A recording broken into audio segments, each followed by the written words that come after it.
कुठं हे आहे बॉल. अरे वा.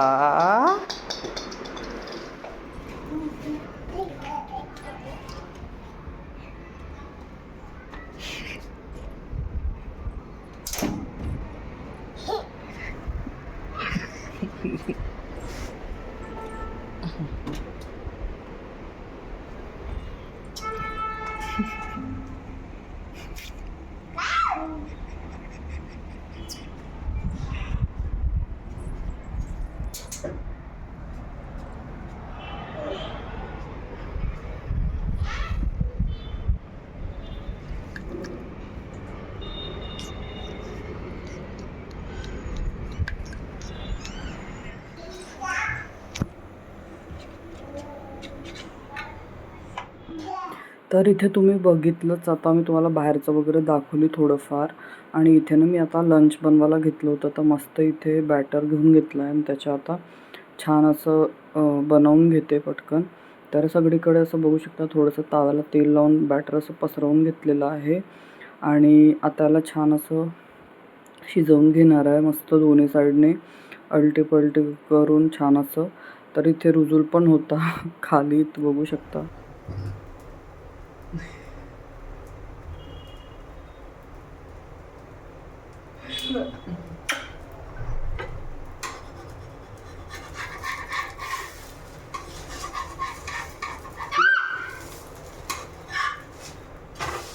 कोण खाणार आहे ते? कोण खाणार आहे?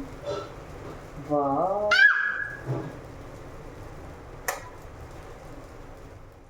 तर इथे मी बनवतच होते, तर त्याला बघायचं होतं मी ॲक्च्युली करत काय आहे गॅस ओटावर.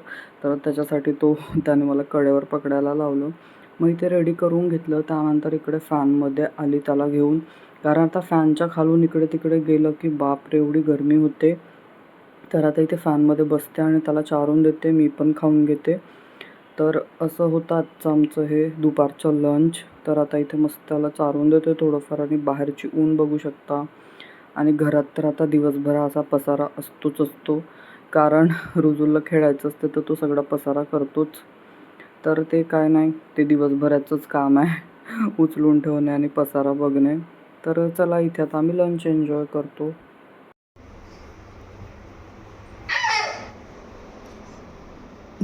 काय तुझं काय काय करत असलं की तुला वादी यायचं असतं ना रुजू.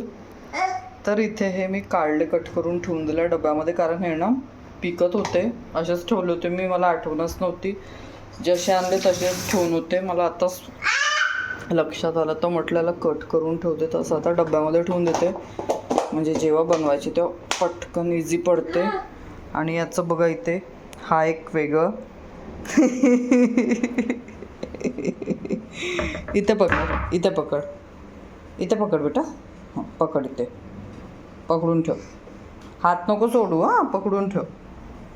1 मिनटं. हो 1च मिनटं.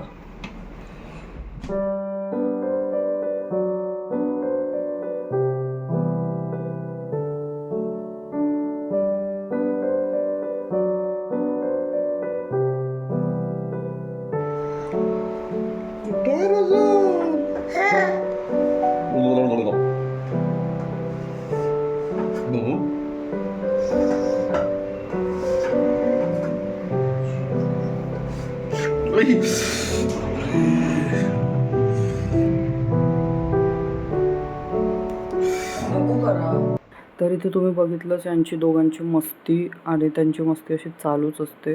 त्यांनी जे थोडं थोडं शूट केलं म्हणून शूट करणं झालं, कारण रुजूल मला स्टँड लावूच देत नाही आणि त्याला मोबाईल लावलं की स्टँड इकडे तिकडे घेऊन जातो. त्याच्यामुळे माझे काय व्लॉग शूट करणं होतच नाही आहे. खूप अवघड होता सध्या आता. तर इथे ना पुरणपोळी करत होती मी. ॲक्च्युली काय झालं, होळीचं ना थोडं पुरण उरलेलं होतं, तर ते मी फ्रीजमध्ये ठेवून दिलं. तर फ्रीजमध्ये ठेवल्यामुळे त्याला पाणी सुटल्यासारखं झालं होतं.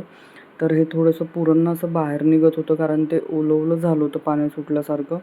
तर थोडं पीठ पण जास्ती लावावं लागत होतं. आणि जे आपण पिठाचा गोळा घेतो ना, ते पण थोडं जास्ती घ्यावं लागलं, तेव्हाच ते व्यवस्थित बनत होते. नाहीतर मग ते ना सगळं असं बाहेर निघत होतं. जिकडून तिकडून. पण पुरण एवढं सुंदर झालं होतं की काय सांगू. आणि पुरणपोळी तर मस्तच झाली होती. फक्त थोडीशी पाती जी आहे ती जाड लाटावी लागत होती, तेव्हाच ते व्यवस्थित होत होतं. तर अशा इथे मी सगळ्या पुरणपोळ्या बनवून घेतल्या. आणि त्याच्यानंतर मग ना काही शूट नाही केलं. हे नेक्स्ट डे आहे. तर इथे ना सगळ्या भाज्या वगैरे संपल्या होत्या आणि थोडंफार ग्रोसरीचं सामान आणायचं होतं. तर त्याच्यासाठी सकाळी सकाळी आम्ही बाहेर गेलो होतो, कारण हे थोडं हाफ डे जाणार होते. मी म्हटलं आता वेळ आहे तर सकाळून ह्या सगळ्या गोष्टी आवरून घेते. तर इथे ग्रोसरी वगैरे घेऊन आले मी. रिलायन्स स्मार्ट इथे आम्हाला जवळच आहे, तर ते खूप बरं पडते, पटकन जा आणि सगळं सामान घेऊन या.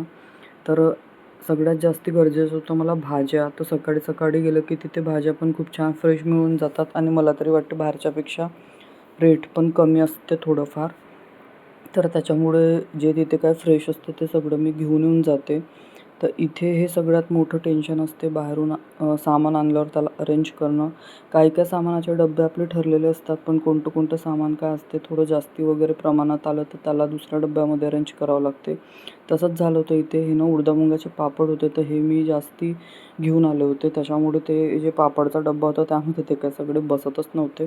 तर मग आता मला 2 डब्यामध्ये अरेंज करावं लागले ते. आणि इथे मी तेच गोल फिरत होते की आता कुठे ठेवू, कुठे ठेवू. तर तेच इथं आता डब्बा काढून घेतला मी. आता त्यामध्ये ठेवते, म्हणजे हे सगळ्यात आधी यूज करून होईल. यांना खूप आवडतात पापड वगैरे खायला, त्याच्यामुळे हे मी जास्ती घेऊन आले. आणि ते थोडं जास्तीवालं घेतलं ना की आपल्याला रेट पण त्याच्याबरोबर पडते. त्याच्यामुळे मग ते थोडं थोडं घेण्यापेक्षा म्हटलं जास्तीचंच घेऊन येते. तर इथे आता बघू शकता तुम्ही मी सगळं अरेंज करत आहे. आणि आता मला भाज्या पण काढायच्या अजून, कारण जर ते आता मी ठेवून दिलं तर मग ते तर काय होणारच नाही आहे. दिवसभर उजूलसोबतच दिवस निघून जाते आणि ते काय मग होत नाही. तर इथे बघू शकता कोथिंबीर घेऊन आली होती, किती फ्रेश दिसत आहे ना, खरंच फ्रेश होतं आणि रेटला पण छानच होतं ते. त्याच्यामुळे मी थोडं जास्तीच घेऊन आले. आणि आता जसं जसं उन्हाळा सुरू होते तसं तसं कोथिंबीर वगैरे महागच होते. पण आता सध्या तरी एवढं काय महाग झालेलं नाही आहे, छानच रेटमध्ये मिळत आहे. तर मग मी घेऊन आली, कारण मला प्रत्येकच रेसिपीमध्ये कोथिंबीर पाहिजे म्हणजे पाहिजेच. तर इथे आता माझ्या ग्रोसरी झाली होती अरेंज करून. आता मी इथे घेतली भाज्यांची पिशवी आणि आता इथे मी भाज्या काढून घेते सगळ्या. तर इथे जवळजवळ हफ्ताभर चालतील, पूर्ण आठवडा निघून जाईल एवढ्या भाज्या तर मी घेऊन आलेच होते. तर हे इथे गोबी वगैरे बघू शकता तुम्ही. हे ना मला 9-9 रुपयाला भेटली होती फक्त कोबी. तर असं असते तिथे, काही काही सामान खूपच छान मिळून जाते पटकन. आणि इथे ना काय फ्रूट्स वगैरे पण आणले होते. आणि हे आहेत छाजचे जे येतात रेडीमेड ते. कारण कधी कधी काय होते घरी बनवायला वेळ नसतो, तर हे पटकन प्यायला बरे पडतात. आणि आता उन्हाळ्याचं हे सगळं तर पाहिजेच पाहिजे त्याच्यामुळे. आणि इथे खूप छान फ्रेश असे संत्रे होते, तर ते पण घेऊन आली मी. तर ते आता एका याच्यात काढून ठेवून दिलं. आणि सीझनचा पहिला डांगरू पण आणला होता. आता तो तर खाल्ल्यावरच कळेल कसा आहे, कारण खूप गोड गोड वास येत होता बाहेरूनच. तर मी म्हटलं चला घेऊन घेते. तर असं सगळे घेऊन आली. आता हे सगळं मला ह्या डब्यांमध्ये अरेंज करायचं आहे. आणि आता ना वेळ झाला होता, कारण अजून थोडेफार कामं होते मला आणि यांना ऑफिसला निघायचं होतं. त्याच्यामुळे मी जसं आणलं होतं तसंच आता डब्यांमध्ये अरेंज करून घेते. आता धूत वगैरे काय बसत नाही मी. नंतर जेव्हा आता मला बनवायचं राहील तेव्हाच मी वॉश करेन. म्हणून आता मी काही त्याच्या मागे पडले नाही आणि असंच असंच आता फ्रीजमध्ये अरेंज करून घेते म्हटलं. जसा वेळ मिळतो तसे कामं करावे लागतात. आता ते असं विचार करून ठेवलं, आपण असं करत होतो, तसं करत होतो, ते सगळं आता काय पॉसिबल होत नाही.